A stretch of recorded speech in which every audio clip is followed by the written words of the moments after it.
melawan COVID-19, bangkitkan semangat dan keceriaan dalam setiap karya. 98,8 Ria FM Solo, part of KG Radio Network. Selamat pagi sahabat Ria, senang sekali saya Agas Satria bisa kembali menyapa Anda pagi hari ini dalam special talk show yang kami hadirkan untuk Anda dari mulai pukul 10 pagi ini sampai nanti selama 60 menit ke depan bersama dengan Pengadilan Negeri Surakarta.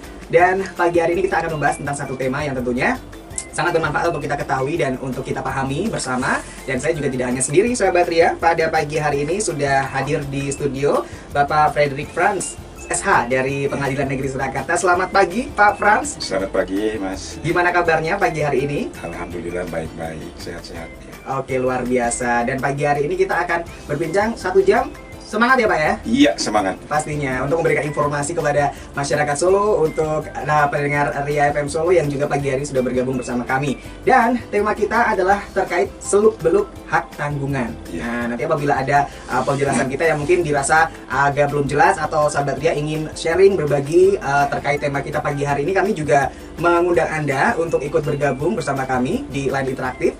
Bisa SMS ataupun WhatsApp di 081 329 088 099. Baik, Pak Franz, kita langsung masuk ke tema ya pagi hari ini. Nah, ini terkait seluk-beluk hak tanggungan ya. Ini sebenarnya juga sudah ada undang-undang yang mengatur hal tersebut, yaitu Undang-Undang Nomor 4 Tahun 1996 ya, tentang hak tanggungan. Sebelum masuk lebih dalam lagi, saya pengen nanya nih, sebenarnya latar belakang lahirnya Undang-Undang Nomor 4 Tahun 1996 ini sebenarnya seperti apa sih Pak? Boleh dijelaskan, monggo silakan. Baik, terima kasih Mas Agas. Assalamualaikum warahmatullahi wabarakatuh. Salam sejahtera untuk kita semuanya. Baik, terima kasih pada Mas Agas yang sudah memfasilitasi kami untuk menyampaikan materi-materi yang berkaitan dengan hukum.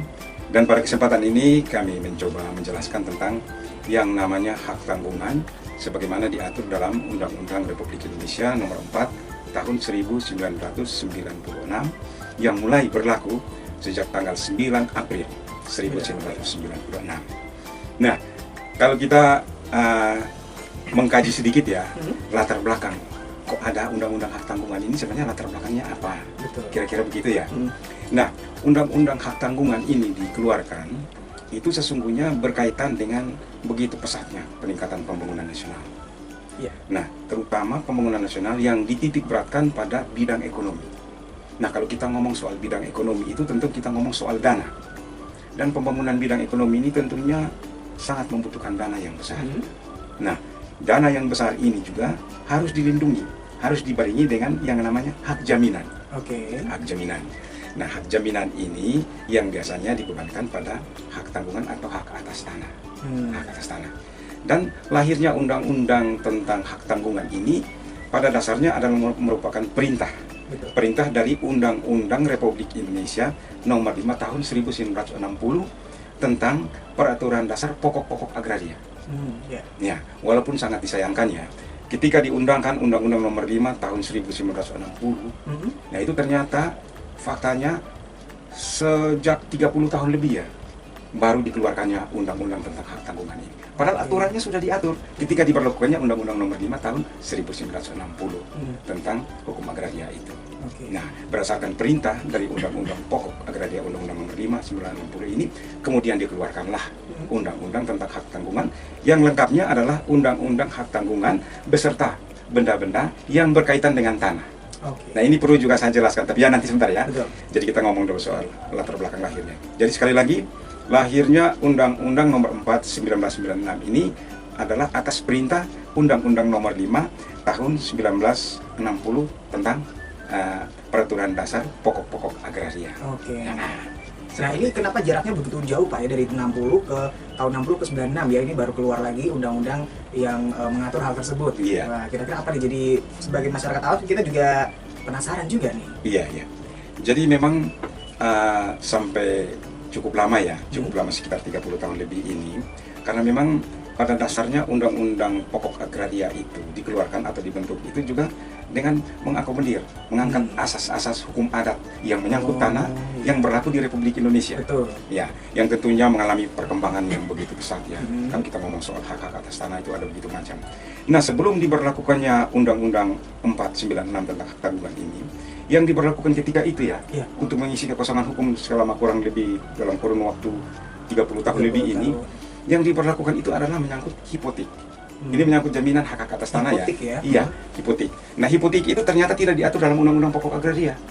Dia diatur di dalam buku 2 Kitab Undang-Undang Hukum Perdata Indonesia. Iya. Nah, selain hipotek mungkin masyarakat juga pernah kenal yang namanya kredit verban.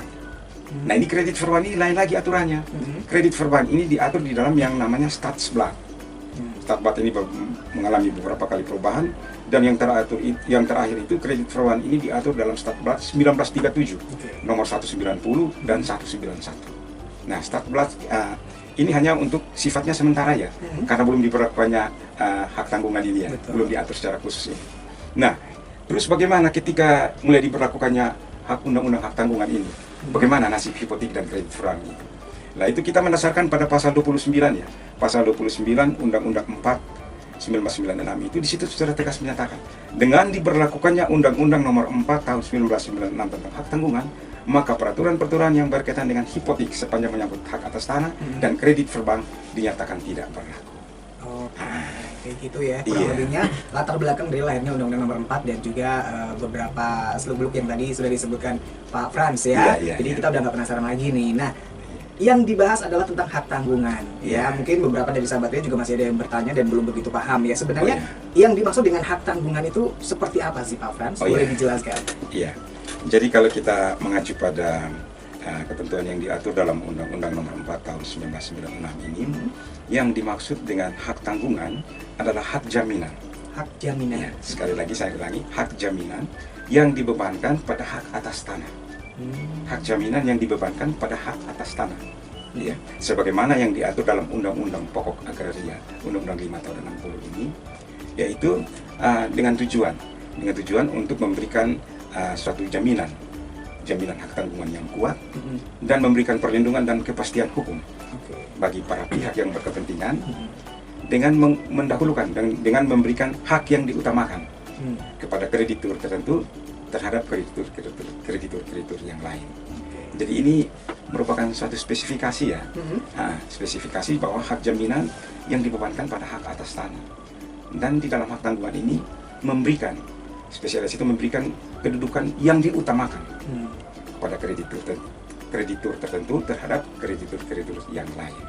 Ya. Jadi pengertian dari hak tanggungan itu adalah hak jaminan yang tadi dijelaskan oleh Pak Frans ya. Dan untuk sahabat Ria sekarang pasti udah ada gambaran nih ya terkait dengan hak tanggungan itu sendiri.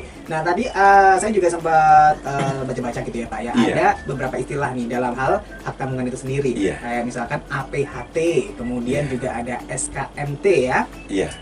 Ini sebenarnya apa, dan mungkin Pak Frans juga bisa memberikan edukasi nih terkait APHT dan juga SKMT ini. Oke, monggo silakan. Baik, makasih.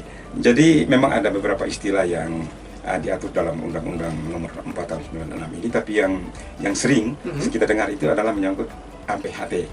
APHT itu adalah singkatan dari Akte Pemberian Hak Tanggungan, yang merupakan syarat mutlak ketika kita menggunakan hak atas tanah yang dijadikan sebagai hak jaminan. Jadi akte pemberian hak tanggungan, dan akte ini hanya dapat dibuat oleh pejabat yang berwenang.